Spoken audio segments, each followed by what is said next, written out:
Israel and the Trump administration should be very afraid. Brigadier General Mohammad Reza Nakhdi, deputy coordinator of Iran's Islamic Revolutionary Guard Corps, said in the interview with Iranian media that Iran's missile and defense infrastructure emerged completely unscathed, literally, quote, not even a scratch the size of a fly's feather, end quote, stating that despite heavy attacks from Israel and the U.S., during the 12-day war, everything remains fully intact. He added that none of Iran's missile cities, underground and fortified sites where missiles are stored and launched, were damaged at all. Launch operations, he says, resumed quickly after any of the attempted strikes on the missile launchers. Nakhdi draws a comparison to Israel's ongoing genocide in Gaza. He points out that even after 2 years of heavy fire on the Gaza Strip, Israel has failed to destroy Hamas's tunnel network, the very tunnel network that their tanks have been driving over. By implication, Iran's tunnels and its defenses that lie underneath them have proved even more secure after just 12 days of that war. Missiles are Iran's key and, if not, critical deterrent. If they're truly untouched, this means that Iran's strike capacity is as strong as ever. Nakhdi rejects enemy claims that they destroyed half of Iran's missile launchers. 50% not only wrong, but they were unable to destroy even 3% of the launchers. Less than 3%. These launchers are fully indigenous to Iran, meaning they are made in Iran with their local technology. Nakhdi describes these launchers as simple enough to produce in a blacksmith shop. Post-war Iran now has more launchers than before, he says, with the capacity to crank out tens of thousands more if needed. This all began on June 13th when Israel launched what Nakhdi describes as an unprovoked war of aggression against it. It wasn't just a skirmish. This was a major escalation. Over 1,000 Iranians were killed, including major military commanders, nuclear scientists, and civilians. The U.S. got involved at the end of the 12-day war, bombing 3 of Iran's nuclear sites, which Iran calls a grave violation of international law, because it is. By June 24th, Iran had launched successful retaliatory operations against Israel, forcing Israel to halt the attacks because it had run out of most of its missile interceptors. And of course, everyone remembers the imagery of Tel Aviv and other Israeli cities being absolutely smashed by Iran's ballistic missile system. So Iran didn't back down and request a ceasefire. In his own words, quote, "We had no problem. The pressure was bearable. The forces were standing firm," end quote. He notes field commanders reported no operational issues, which underscores Iran's resistance and resilience.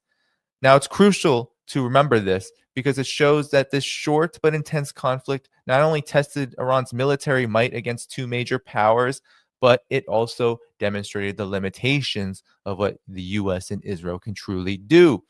Nakhdi has painted a picture of Iran not just defending itself, but dominating the battlefield through its own smart, homegrown strategies and technologies. Now, Nakhdi did not mince words here. We have to go over exactly who he said Iran was fighting. He said, quote, "We are fighting a conflict with NATO. There is America, there's England, there's France, Jordan, and the Zionist regime." He detailed how U.S. bases in neighboring countries, radar, listening devices, and even foreign embassies in Tehran were feeding real-time intelligence to Israel, and that continues to this day. Although Iran, as you see, they are clamping down on this spy network that exists within their country. Satellites and dozens of foreign drones are patrolling the Persian Gulf daily, and the spying continues deep in Iran's territory. We have to talk about the scale of this war because, similar to Ukraine, similar to China, similar to a lot of U.S. wars, it is a coalition mission. It is not simply the United States. This is why Iran has said it is at war with NATO itself. It's not just dodging Israeli strikes. It is countering a total network, a complete networked alliance with its own technological and military capabilities. But despite this, despite the global hegemony that the U.S. presides over, this strategy has failed against Iran. Mohammad Reza Nakhdi further underscored that the enemy brought their full capabilities to bear, including never before seen weapons, but Iran's defenses held. And what he's talking about are these drones that Israel sent into Iran. This standout example during the 12-day war, where the IRGC was able to shoot down 43 advanced drones belonging to Israel and likely provided to them by the United States. Iran eliminated more than 140 hostile drones during this period, attributing this success to quote-unquote localized capabilities, meaning that Iran is building this technology right at home. And he says that these technologies actually outperformed the Russian S-300, which now is outdated to the Russian S-400 air defense system. Iranian-made weapons performed better in the war than expected, and that these domestic systems are not only effective, but they are modifiable and upgradable. Flexibility, which, according to General Nakhdi, is a unique advantage of indigenous technology, allowing for quick adaptations on the fly. Mohammad Reza Nakhdi frames this victory as proof that relying on homegrown power lets Iran withstand the most advanced adversaries. Here's what he said: Iran has defeated the whole military might of the world in the 12-day war despite the enemy's new weapons. The enemy, he says, suffered a severe blow while Iran emerged without major setbacks. Now, this completely changes the narrative. It points back to a broader theme: self-reliance. By producing simple, scalable launchers and superior defense systems, Iran has turned a defensive war into a demonstration of its own strength. No wonder Nakhdi implies that their tunnels are more secure than ever. So let's look at how the Israeli media has been panicking about this situation. According to Israel Hayom, Iran is possibly rebuilding a ring of fire around Israel again, and that it's coming back. That Iran is rebuilding deterrence after what it calls a shock from Operation Rising Lion. That's what Israel called its operation during the 12-day war.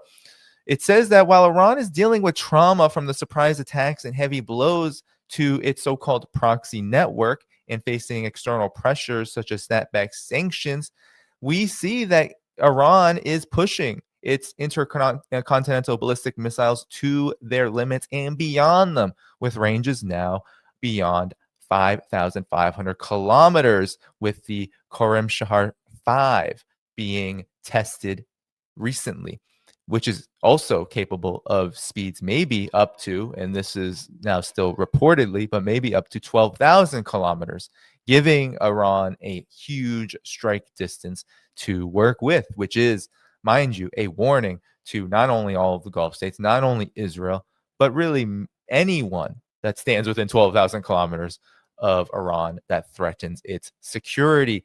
So Iranian officials, including Ali Khamenei, the supreme leader, have lifted the 2,200 kilometer range limit, allowing unlimited development of their missile program as a core military strength. And now there's also growing internal pressure for the development of nuclear weapons, which is going to be even more likely now that the EU, or the so-called E3, and the United States have essentially green-lit the reimposition of sanctions. Advisor Ali Shamkhani urged the development of nuclear weapons for deterrence. This is advisor to the supreme leader. And 70 ministers, 70 MPs sent a letter demanding authorization of nuclear weapons, stating that Iran has the capability, but not the current intent.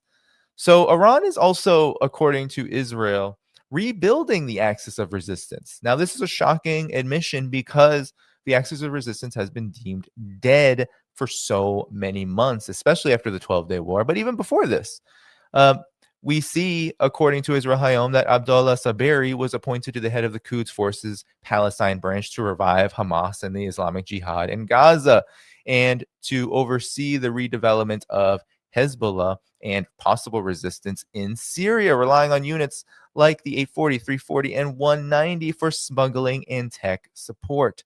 Officials such as Parliament Speaker Mohammad Bagher Ghalibaf have emphasized renewing a quote-unquote ring of fire around Israel, by keeping supply routes to Hezbollah open and boasting about exporting missiles, drones, and warships. Now, this is all framing from the Israeli media itself.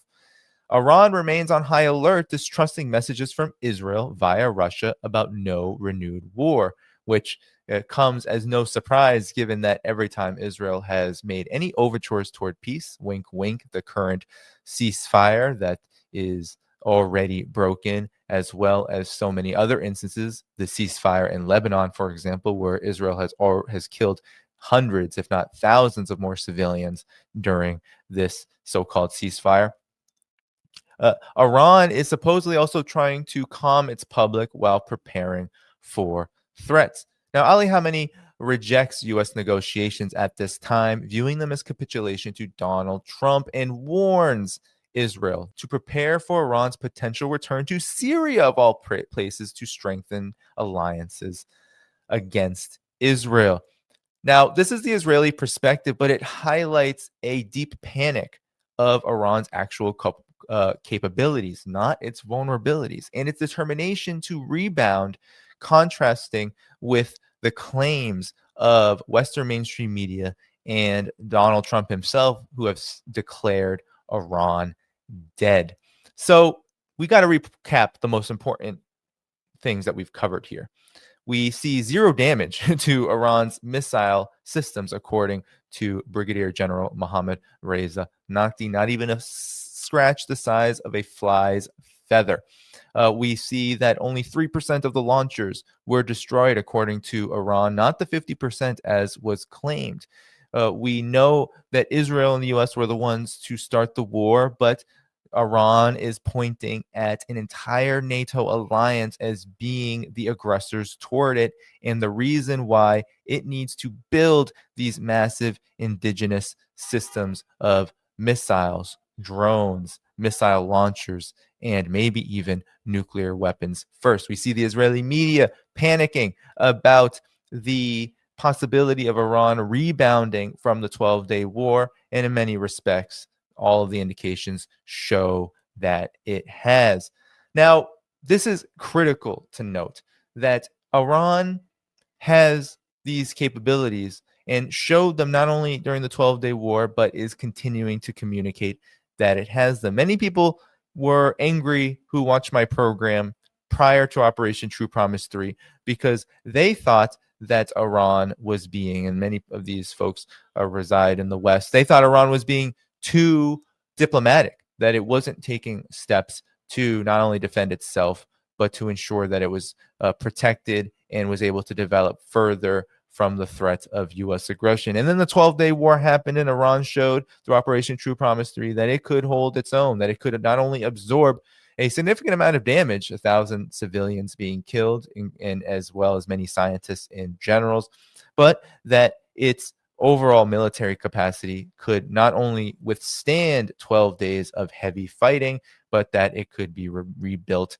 thereafter. The self-reliance that Iran has demonstrated is truly a game changer. We have seen it in other places before. We've seen it with the DPRK, for example, where the world, led by the United States, sanctioned the DPRK into suffocation and starvation. And what did the DPRK do? It built ICBMs, it built nuclear weapons, and now the United States thinks twice before attacking it again. And now we see a similar dynamic happening with Iran. This 12-day war, Iran did not have to go through the Korean War, for example, which was a 3+ year massively destructive conflict that killed millions in Korea. But even just this 12-day war that Israel attempted with the full support of the United States has exposed Israel's deep weaknesses and has shown that Iran's missile technology, which it says is very much ready to go again, is capable of not only doing damage to the Israeli regime, but is capable of forcing it to back off. Vladimir Putin communicated this to Iran, that Israel was backing off as of right now, but no one can believe anything they say. I think that this is a truly historic moment in the history of the world right now, where we see a country in West Asia that has been virtually surrounded by U.S. military bases, that has been directly attacked by Israel, and that has been supporting the resistance from the very beginning, whether it's in Palestine or Lebanon, be able to withstand one of the most difficult circumstances that we see in the region. We have to be very real about this. While the axis of resistance is indeed rebuilding and strengthening, we saw major hits. For example, the collapse of Syria. We saw major hits in the absolute bludgeoning of Lebanon's infrastructure and its civilians as a way to try to defeat and weaken Hezbollah. And we also, of course, see the massive destruction in Palestine, in Gaza, in the West Bank, committed by Israel just in the last few years alone. And through all of this chaos, Iran has demonstrated and is now communicating that its missiles are locked, its missiles are loaded, and that they are building even stronger and better capabilities amid the crisis. And now there must be a note on Iran's relationship to Russia and China in all of this, because there has been a lot of criticism I have received through people who watch this program on this fact. And I want to address the concerns, for example, of Vladimir Putin meeting with Mr. al-Shara, the so-called president of Syria. I want to address rumors that Russia and Iran's relations are tense, and this is why Iran doesn't accept military help from Russia to the extent that it could. And I want to address also the fact that Russia and China are often accused of not helping Iran and the axis of resistance enough. I think these narratives sow a particular kind of division that only serves the empire and isn't really based on reality or facts. For one, Russia and China both hold a foreign policy that is about full respect to international law and non-interference in the political affairs of other countries. Neither of them have any desire to dictate political affairs anywhere. And this includes Syria. This includes the entirety of West Asia. Its relations, both of them, and particularly China economically, are critical for the survival of Iran and the rest of the axis of resistance. Because if we look at the relationship of Iran to the axis of resistance and then Iran to China and Russia, without those deep bonds, with any one of them being severed, we see the weakening of the others. So, for example, China buys 90% of Iran's energy, its oil. Without that, Iran would not be able to build the capacity that it has militarily. It would not be able to build these missiles. It wouldn't have the fuel to charge itself economically. It wouldn't be able to get the materials and the technologies to build these weapons. And therefore, without China's economic assistance, its own ability to defend itself would be highly degraded. And then if Iran's ability to defend itself is highly degraded, then its ability to support the axis of resistance is degraded, whether we see it through the lens of Ansar Allah or the Palestinian resistance itself or Hezbollah. So there's one point. And then the next is that oftentimes these accusations come within a desire for Russia and China and Iran to get into a confrontation with the U.S. and Israel, because many see this as coming anyway. And truly, I actually agree with that last point. But when it comes to the broader approach, Russia, China, and Iran are playing a very long game, one that is actually quite devastating to the maintenance of the U.S. empire. Because as the U.S. and Israel wreak havoc and destruction around them, China and Russia included, as well as Iran, are building bridges. They're building economic ties, they're building infrastructure, and they're developing in a way that will sustain not only their people's long-term economic needs, but also potentially the economic and infrastructure needs of a broader multipolar world. This means that capabilities have to be carefully assessed, and it means that the foreign policies of each respective country have to be conducted in a way that serves both national interests as a priority, first of all, and then, of course, the interests of the world. It doesn't mean that there's a clash between these two things, but what it means is that there are going to be trade-offs, as well as there's going to be particular approaches and strategies implemented that lie maybe beneath the eyes of Western observers. And what do I mean by this? Well, look at Russia and China's support not only for Iran, but the rest of the axis of resistance. While they both maintain relations with Israel, and many have criticized this, they have also maintained a diplomatic superiority in the region, which has won them massive numbers of friends, including the Arab people themselves all across the region when we look at China. But it also has helped in ensuring that if any resistance, if any government, if any victories of the people actually do occur, like we have seen with Iran, like we have seen in other instances in the past, should that happen again, that these countries, that these forces will have staunch support, especially at the development level, from countries like China and Russia, which have the capabilities of doing it. When it comes to issues like Syria, when it comes to issues like Palestine, we have to remember that the United States and Israel are hell bent and committed to creating the utmost and maximum level of chaos and to draw in their opponents, to draw in their biggest quote unquote adversaries in order to weaken them. And this is why China in particular says it is not going to enter into conflicts that it has no business or party to, has not even been requested to get into. And this has to be noted, is very important when it comes to Syria and when it comes to the entire axis of resistance. Whether it is Iran saying it will build indigenously, it will build indigenous capabilities first before it goes to Russia. And mind you, Iran has technicians, engineers, etc., training in Russia. It is learning Russian technology. Iranians are doing this, and they're preparing to be able to use Russian technology, air defense systems from China. They're doing this. There is a deep relationship between the Iranian tech sector and its military industrial complex and Russia and China. But when it comes to the broader strategy of Russia and China, it's always going to be non-interference. And this is respected by the axis of resistance. When we look at how the axis of resistance has behaved throughout this 2+ years of monumental genocide and out of control warmongering by the US and Israel, the axis of resistance has not once demanded that Russia and China change their policy, because their policy serves to as a model globally for how the rest of the world should behave.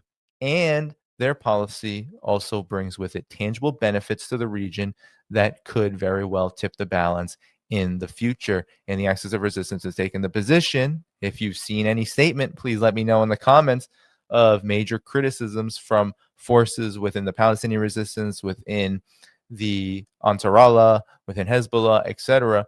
But from my estimation, the overall line, the final conclusion, is that the strategy is more so to build deeper ties with these countries, to have them as mediators, and to conduct business, military, any kind of ties with great care and subtlety, meaning that Ansarallah can get assistance from Iran. It can also have economic ties with China and Russia too, which allow Ansarallah to build up its military capabilities, its defense posture, as well as meet the needs of its people. This is what a full picture of the world order looks like. What Iran has shown us is that it has the ability to strike back, and that it is preparing to do so again. And it is now furiously rebuilding its missile capabilities to the point where it is stronger than it was before. This is likely why Netanyahu has tapped out of waging war on Iran for now, at least rhetorically, by communicating through Vladimir Putin to Iran that he does not seek another kind of 12-day war with Iran now. But we know that it is coming. And when it does come, we will see Iran's capabilities once again demonstrated. At the very least, it will be at the baseline it was during the 12-day war.